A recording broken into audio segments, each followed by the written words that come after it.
Good evening everyone, welcome back to our channel. Today we will discuss about Doppler effect. And Doppler effect को ही हम Doppler shift भी बोलते हैं। और ये जो हमारा चैप्टर चल रहा है वो है मॉसबॉर स्पेक्ट्रोस्कोपी। मॉसबॉर स्पेक्ट्रोस्कोपी में मैं अब तक 3 लेक्चर ले चुकी हूँ, जिसमें फर्स्ट लेक्चर था जिसमें मैंने आपको बताया था कि मॉसबॉर स्पेक्ट्रोस्कोपी का जो इंट्रोडक्शन था उसमें कि मॉसबॉर स्पेक्ट्रोस्कोपी क्या होती है, गामा रेज कहाँ से आई और मॉसबॉर स्पेक्ट्रोस्कोपी क्यों आई, ये टॉपिक्स कवर किए थे। जो सेकंड हमारा लेक्चर था उसमें मैंने आपको बताया था प्रिंसिपल ऑफ मॉसबॉर स्पेक्ट्रोस्कोपी, यानी मॉसबॉर स्पेक्ट्रोस्कोपी के प्रिंसिपल क्या है। और थर्ड लेक्चर में मैंने आपके साथ डिस्कस किया था रिकॉइल इफेक्ट को। देखिए जो थर्ड लेक्चर था उसमें मैंने आपको रिकॉइल इफेक्ट को बताया था और मैंने वहाँ पे आपको एक और चीज़ बताई थी कि जो रिकॉइल इफेक्ट है और जो डोपलर इफेक्ट है ये दोनों ही हमें क्या बताते हैं, ये दोनों हमें ये बताते हैं कि एब्जॉर्प्शन क्यों नहीं हो रहा है, reason why absorption is not occur. तो मैंने आपको रिकॉइल इफेक्ट में बताया था कि क्यों एब्जॉर्प्शन नहीं होता है, क्योंकि सैंपल और जो सोर्स होते हैं उनके जो एनर्जी डिफरेंसेस हैं उसकी वजह से नहीं होता है। क्योंकि मैंने आपको बताया था कि जो सोर्स है उसका एनर्जी मैंने आपको बताया था कि उसका जो डेल्टा ई की वैल्यू है वो 14.4 keV थी, बट इतनी वैल्यू हमारा जो सैंपल था उसकी जो एनर्जी थी उसकी नहीं थी, इसलिए वहाँ पे एब्जॉर्प्शन नहीं हो रहा था। ये चीज़ मैंने आपको रिकॉइल इफेक्ट में अच्छे से क्लियर की थी। अब देखिए डोपलर इफेक्ट क्या कहता है।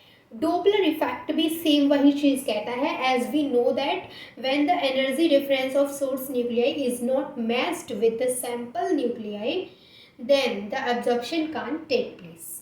ये चीज़ हमें बताता है। इसके बाद ये हमें क्या बताता है, so this can also be explain by a Doppler effect, यानी कि जैसे रिकॉइल इफेक्ट ने एक्सप्लेन किया कि जो एनर्जी डिफरेंस है वो इसकी वजह से वहाँ पे एब्जॉर्प्शन नहीं हो रहा है, फिर रिकॉइल इफेक्ट आया उसने क्या बताया कि जो कोई भी अगर मान के चलिए मैंने बोला कि जो गामा रेज हैं वो क्या है, उनकी बहुत ज़्यादा एनर्जी होती है, तो उनकी बहुत ज़्यादा एनर्जी होने की वजह से क्या होता है कि जब वो अपने सोर्स न्यूक्लियाई से बाहर आती हैं तो वो बैककिक फील होता है सोर्स न्यूक्लियाई को। ये चीज़ मैंने आपको बताई थी। और यही क्या होता है, हमारा रिकॉइल इफेक्ट होता है कि जब भी कोई भी हाई पार्टिकल वहाँ से निकलेगा, जैसे हमने वहाँ पे गन और बुलेट का एग्जांपल लिया था कि जैसे गन से बुलेट निकलेगा तो जो गन है उसको बैक किक फील होगा, मतलब वो भी बैकवर्ड डायरेक्शन में पुश्ड हो जाएगी। तो ये मैंने आपको रिकॉइल इफेक्ट में बताया था। तो ये था थोड़ा सा हमारा कि हमने थोड़ा सा पीछे का ले लिया ताकि आगे की चीज़ें क्लियर हो जाए। अब हम हमारे मेन पॉइंट डोपलर इफेक्ट या फिर डोपलर शिफ्ट पे आते हैं। अब देखिए डोपलर इफेक्ट क्या कहता है। डोपलर इफेक्ट कहता है कि जैसे मान लो ये हमारा सोर्स है, ये है हमारा सोर्स और ये है हमारा सैंपल, ये है हमारा सैंपल और ये है हमारा सोर्स। अब मैंने बोला कि इससे जो रे आ रही है वो हमारे ये जो सैंपल न्यूक्लियाई है वो इनको अब्जॉर्ब करेगा, जो गामा रेज आ रही है सोर्स से। अब लेकिन रीज़न क्या है यहाँ पे कि जो एब्जॉर्प्शन है वो हो नहीं रहा है, क्यों? क्योंकि इसका जो एनर्जी है, जो यहाँ पे जो डेल्टा ई की जो वैल्यू है और यहाँ पर जो डेल्टा ई की वैल्यू है, इसके डेल्टा ई की वैल्यू 14.4 keV और इसकी जो वैल्यू है वो 14.4 keV नहीं होती है, इसलिए यहाँ पर क्या है कि यहाँ पर एब्जॉर्प्शन हो नहीं रहा है। लेकिन डोपलर इफेक्ट कहता है कि अगर यहाँ पे एब्जॉर्प्शन कराना है तो इनकी जो एनर्जी है उसमें अगर थोड़ा सा चेंज हो जाए तो यहाँ पे क्या हो सकता है, एब्जॉर्प्शन हो सकता है। लेकिन एनर्जी में चेंज कैसे होगा, ये डोपलर इफेक्ट बताता है कि अगर मान के चलो ये दोनों मोशन में आ जाए, मोशन में आ जाए यानी कि मान के चलो कि मेरे पास एक ये है सैंपल और मेरे पास एक ये है सोर्स। अब मैंने बोला कि ये दोनों मोशन में आ जाए, जब ये दोनों मोशन में आएंगे तो ये दोनों आगे पीछे होंगे, जब ये दोनों आगे पीछे होंगे तो जाहिर सी बात है कि जो इनकी जो एनर्जी है वो अफेक्ट होगी। देखिए आप सोच के चलिए, आप खुद से चीज़ों को रिलेट करिए, जब आप खुद से रिलेट करेंगे तो आपको चीज़ें समझ में आएंगी कि मान के चलिए कोई भी चीज़ ऐसे ये यहाँ पर है और ये यहाँ पर है, तो अब इनकी एनर्जी किसी भी चीज़ से अफेक्ट नहीं हो रही है। लेकिन अगर मैंने बोला कि थोड़ा इनको आगे पीछे करें, इनको मोशन में ले आएँ, तो यहाँ पे एनर्जी अफेक्ट होगी कि नहीं? तो डोपलर इफेक्ट कहता है कि अगर हम इनको ट्रांसलेशनल मोशन में लेके आते हैं या अगर ट्रांसलेशन मोशन में होते हैं तब क्या है कि तब इनकी एनर्जी अफेक्ट होती है। तो तब क्या हो सकता है, एब्जॉर्प्शन हो सकता है जब इनको मोशन में लेके आते हैं।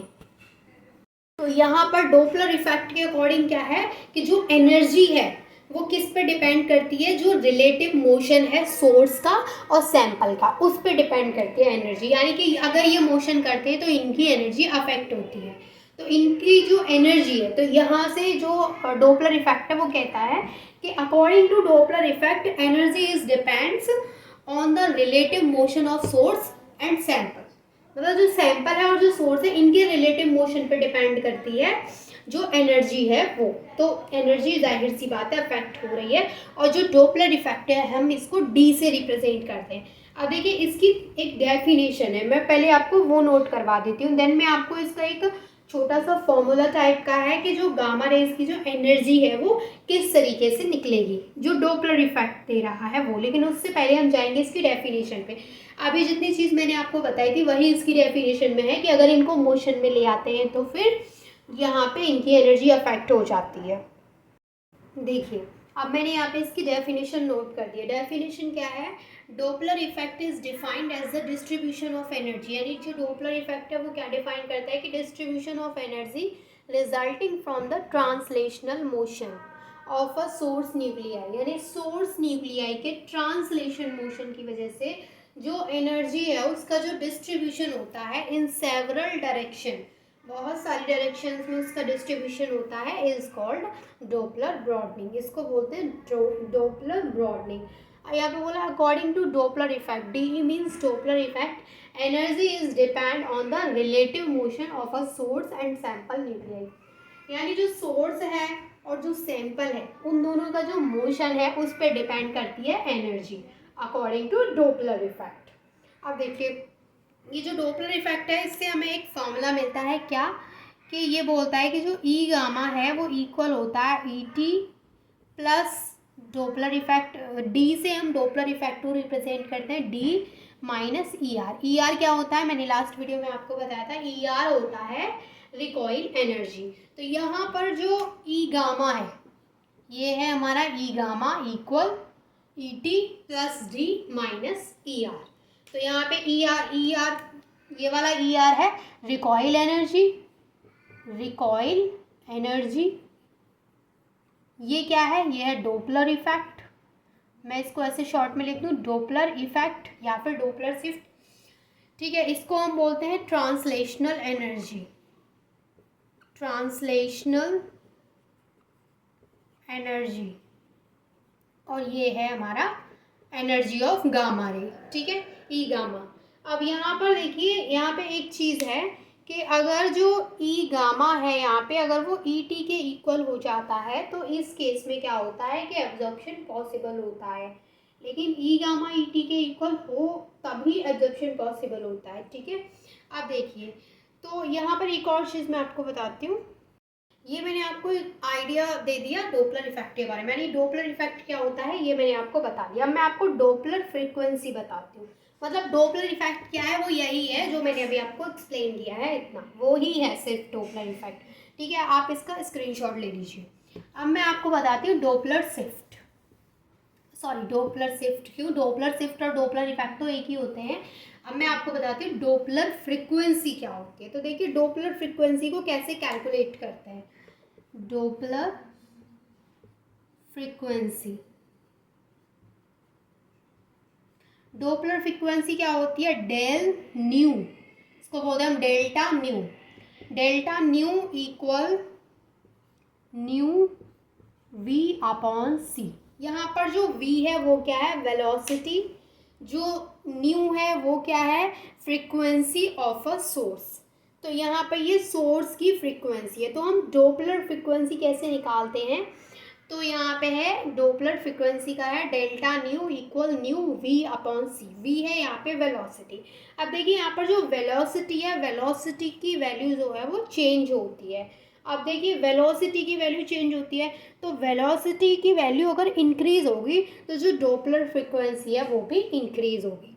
वेलोसिटी की वैल्यू अगर डिक्रीज हो रही है तो डोपलर फ्रीक्वेंसी की वैल्यू भी डिक्रीज होगी। मतलब ये दोनों क्या है, एक दूसरे के डायरेक्टली प्रोपोर्शनल है। जैसे मान के चलिए कि ये हमारा सोर्स है, ये है हमारा सोर्स और ये है हमारा सैंपल, ये है सैंपल। अब मान के चलिए कि जो हमारा सोर्स है वो सैंपल के नज़दीक आ रहा है, यानी ये जो सोर्स है वो इस सैंपल के पास आ रहा है, इस तरीके से इधर इधर आ रहा है सैंपल के पास। तो जब सोर्स सैंपल के पास आएगा तो जो वेलोसिटी है उसकी वैल्यू क्या होगी, इंक्रीज होगी। जब वेलोसिटी की वैल्यू इंक्रीज होगी तो डोपलर फ्रीक्वेंसी भी इंक्रीज होगी, यानी जब सोर्स सैंपल के पास आ रहा है तो क्या होगा, जब ये नज़दीक आ रहा है तो यहाँ पे जो वेलोसिटी है, वेलोसिटी वो क्या होगी, इंक्रीज होगी। और जब वेलोसिटी इंक्रीज होगी तो जो डोपलर फ्रीक्वेंसी है, डोपलर फ्रीक्वेंसी वो भी इंक्रीज होगी। समझ में आया। अब सेकंड केस क्या है कि मान के चलिए ये जो हमारा सोर्स है और ये हमारा सैंपल है। मान के चलिए कि जो सोर्स है और जो सैंपल है, ये सोर्स जो है वो सैंपल से दूर जा रहा है, मतलब इधर की साइड जा रहा है, सोर्स सैंपल से दूर जा रहा है। तो इस केस में क्या होगा कि वेलोसिटी की वैल्यू डिक्रीज होगी, क्योंकि सोर्स सैंपल से दूर जा रहा है। तो यहाँ पर जो वेलोसिटी की वैल्यू होगी वो डिक्रीज होगी, और वेलोसिटी की वैल्यू डिक्रीज होगी तो सेम जो डोपलर फ्रीक्वेंसी है उसकी वैल्यू भी डिक्रीज होगी। समझ में आया आपको। डोपलर फ्रीक्वेंसी, डोपलर फ्रीक्वेंसी का फॉर्मूला क्या है, delta nu equal nu we upon C. और वेलोसिटी जो है यहाँ पे वो क्या हो रही है, चेंज हो रही है। और ये क्या है यहाँ पर, फ्रीक्वेंसी ऑफ अ सोर्स। समझ में आ गया कि अगर दूर जाएगी अगर पास आएगी तो किस तरीके से हमारी डोपलर फ्रीक्वेंसी, जैसे सैंपल और ये सैंपल और सोर्स पर डिपेंड करता है कि अगर सोर्स हमारा पास आ रहा है सैंपल के तो डोपलर फ्रीक्वेंसी की वैल्यू ज़्यादा आएगी, मतलब इंक्रीज होगी। और अगर सैंपल हमारा सोर्स, सैंपल और सोर्स क्या है कि सोर्स दूर जा रहा है सैंपल से, तो उस केस में जो डोपलर फ्रीक्वेंसी है उसकी वैल्यू डिक्रीज होगी। तो यही था डोपलर इफेक्ट या फिर डोपलर शिफ्ट, जो कि मैंने आपको एक्सप्लेन कर दिया। इसमें डोपलर फ्रीक्वेंसी भी हो गया है। तो ये हमारा टॉपिक होता है आज ख़त्म। और फिर इसके बाद हम पढ़ेंगे मॉसबोर स्पेक्ट्रोस्कोपी के पैरामीटर्स को, जिसमें कि केमिकल शिफ्ट या फिर आइसोमर शिफ्ट जो बोलते हैं वो आता है, क्वाड्रपोल इंटरेक्शन आता है और मैग्नेटिक इंटरेक्शन आता है। तो इनको हम वन बाय वन अपना पढ़ के ख़त्म कर लेंगे तो जल्दी से मॉसबोर स्पेक्ट्रोस्कोपी ख़त्म हो जाएगा। तो यहाँ पर डोपलर इफेक्ट में आपको कोई भी डाउट है, डोपलर इफेक्ट में ही नहीं, अगर आपको रिकॉइल इफेक्ट में या फिर मॉसबोर स्पेक्ट्रोस्कोपी के प्रिंसिपल में या फिर उसके इंट्रोडक्शन वीडियो में कोई भी डाउट है तो वो आप मुझसे पूछ सकते हैं। And thank you so much for watching this video.